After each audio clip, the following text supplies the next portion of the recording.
Welcome back, everybody. Take a look at this terrific shirt that I'm wearing tonight. We would like to thank the Locker Room located on the University Strip for providing me with the original elephant wear. The Locker Room has been a Tuscaloosa tradition for 46 years and is the home of the original elephant wear. You can either drop by the store or check them out online at www.locker-room.biz. And they have terrific apparel and this original elephant wear, some of the finest. And both Rodney and I will be wearing this on Tighter Insider from here on out. Well, with all that's been going on, it's kind of been overshadowed, but it is game week finally at the Capstone. Alabama will open its season this Saturday night against San Jose State. Now, the Tide and the Spartans are a lot different. Bama comes into 2010 as the defending national champions. Meanwhile, San Jose State comes in after a disappointing 2-10 campaign. But they do have a new coach, so there's some optimism there. But Alabama's still nearly a 40-point favorite. But that doesn't mean that there aren't questions that will have to be answered for the Tide. Here's our John Huddleston.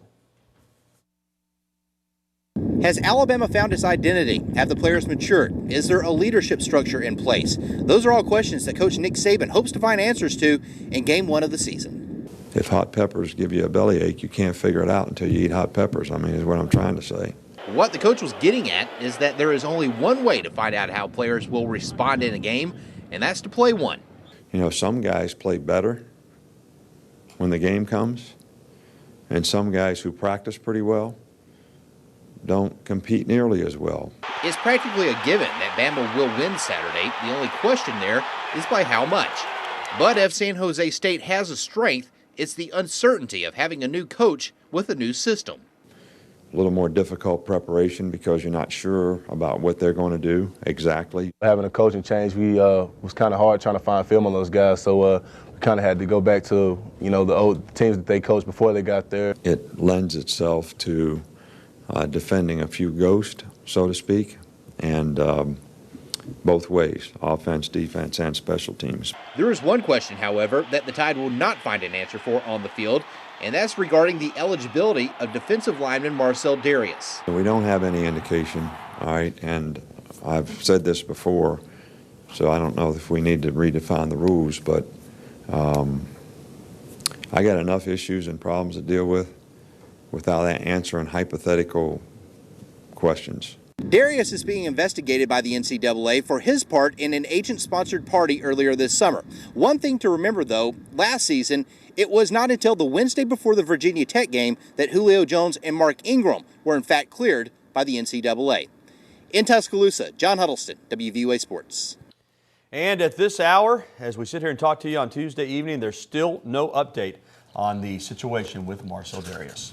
Well, let's bring back in our main man, Rodney Orr, now, and we discuss San Jose State. Realistically, there is not much of a chance that they'll upset Alabama, but I'm sure they will come in here with the attitude of, hey, this is a great opportunity for us. Let's try to be competitive. We don't know much about this team. Of course, Dick Tomey was there the last 5 years. You know, when he first got there at San Jose, he did some good things, Rodney, but last year they were miserable. They could not stop the run. They could not run the ball. 2-10, as I mentioned. Mike McIntyre, though, he's a David Cutcliffe disciple, coached with him at Duke, coached with him at Ole Miss, is coaching the NFL some. Of course, his father, George McIntyre, coached at Vanderbilt, and this is noteworthy. He actually had a win over Alabama at Vanderbilt. He was 1-6. Yep.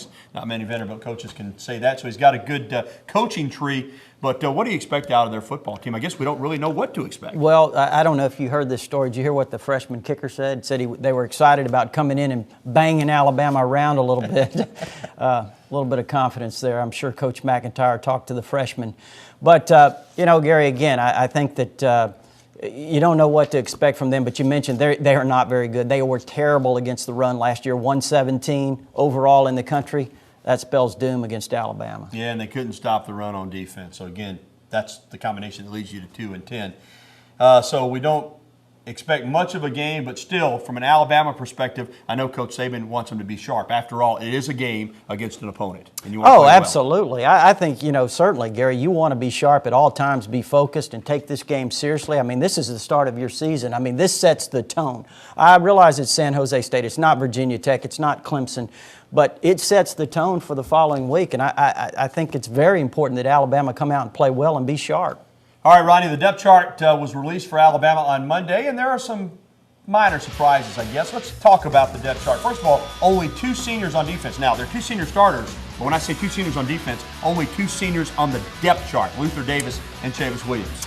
Yeah, and Chavis Williams, Gary, you look at him and, he's played some defensively. He's played a lot on special teams at times. And it just goes to show you how Nick Saban runs his program. If a guy does what he has to do, does what he needs to do, and performs and shows that he deserves to play, it doesn't matter what he's done in the past. And Chavis Williams is a good example of that. Jarrell Harris, disappointing last year, came in so highly regarded as a freshman, and then last year as a sophomore, missed those first 6 games. And but Chavis Williams' development at the Sam linebacker position allowed them to move Jarrell inside where he's going to start at the will spot. Yeah, I was going to say, not necessarily surprised that Harris is starting, but we expected him to be starting at outside linebacker, possibly at the Sam. Instead, he's at the will. Daquan Minzy in the spring, they said he wouldn't even play football after tearing his Achilles. Now here he is starting at one of the cornerback positions. Made a tremendous recovery, Gary, and certainly we've talked about it over and over and over. Alabama lost its top 3 corners and how important it is for some of these guys to come forward, step forward, and Daquan Minzy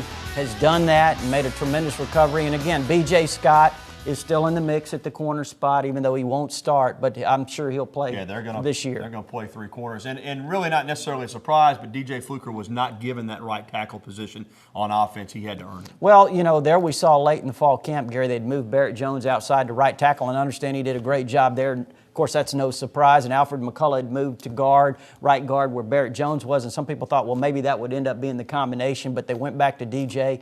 And again, they do experiment. Let's not try to make too much out of this. They do experiment with players. Joe Pendry moves those offensive linemen around quite a bit, and it's good to see DJ Fluker, at least as of now, has secured that spot. You ready to take some phone calls? Let's go. Let's get to it. Let's talk to Jackie in Greensboro first up tonight on the phone. Jackie, welcome in. How you doing? Doing great, Jackie. I have a question. I just wanted to know how, why do they work the playoffs so hard, and then they know it's coming up to a game, and then how did Mark Ingram get hurt exactly?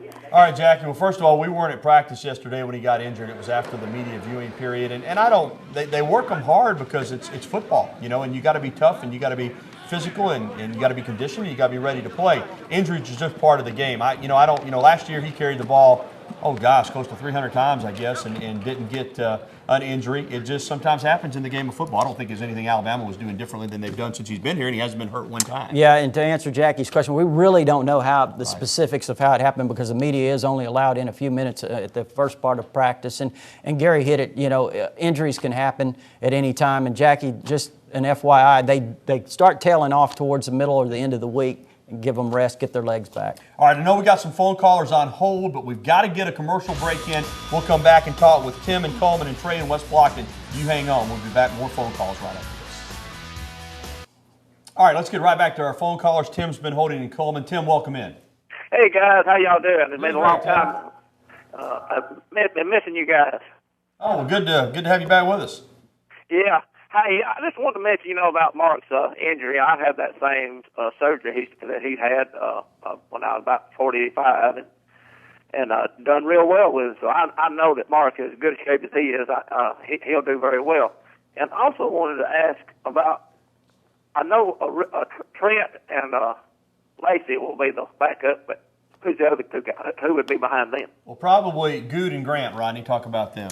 Well, Demetrius Good, Gary, he came in. He was really an outstanding player. He was in Nick Saban's first recruiting class, and he's a talent, but he's had a hard time staying healthy, to be quite honest with you. And Corey Grant is a freshman with a lot of speed. He's about like Terry Grant in terms of size, not maybe the biggest guy, about 5'10", 185 pounds or so, but he can fly. And you mentioned Eddie Lacy, really excited to see him, Gary. I know there's a lot of hoopla around him. I know the fans really want to see him, and he is a very, very talented running back. All right, we're going to try to bang out a couple more phone calls real quick. Hey, Trey, we're up against the clock, so move pretty fast, my man. Go ahead. Okay, how y'all doing? Doing well. I'm just wondering, I know one guru last week at some point said we're National Signing Day that day, that Clowney would side with Alabama, and I know Isaiah Crowell's still out there. Well, we're National Signing Day today, this very day. Where would those guys go? All right, Trey, Clowney and Crowell, would they sign with Alabama? Well, it's hard.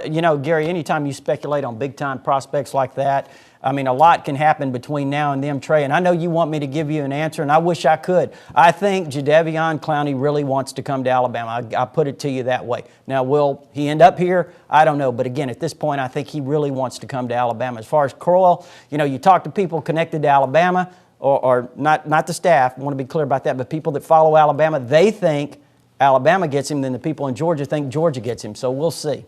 And real quick, Rodney, Joseph from Tuscaloosa called in, wanted to know when Georgia came back on the schedule. I don't have future schedules in front of me. They're a rotating opponent, meaning to do home and home with them. I would guess that they'll be back on in a couple of years. Yeah, and again, I don't know that either. All right, stay tuned. You know, Rodney, I think it's not a question of if Alabama will win, but by how many. We'll make our predictions next on Tiger Insider TV. Prediction time on Tiger Insider Television, and you know, we'll never forget Louisiana at Monroe, what they did 3 years ago. But and I guarantee to win, by the way. Yeah, I won't do it again. Tonight. But again, that's a good reminder of what can happen, but very unlikely that San Jose State will be able to come in here and do any damage. Well, when I look at this game, Gary, really what I'm going to be watching, I'm going to be watching guys like Dante Hightower, watch him and see how he's recovered, and Jarrell Harris and see him in his starting spot, Chavis Williams, and then you look on the offensive side, DJ Fluker. Really going to watch the specialists, the young place kicker, whether it be Cade Foster or Jeremy Shelley, or the punters, Jay Williams, Cody Mandel. We'll see how they respond to playing in front of 101,000. But I think it's going to be a great experience, Gary, for those guys to get under their belt headed into the next week against Penn State. Alabama 49, San Jose State zip.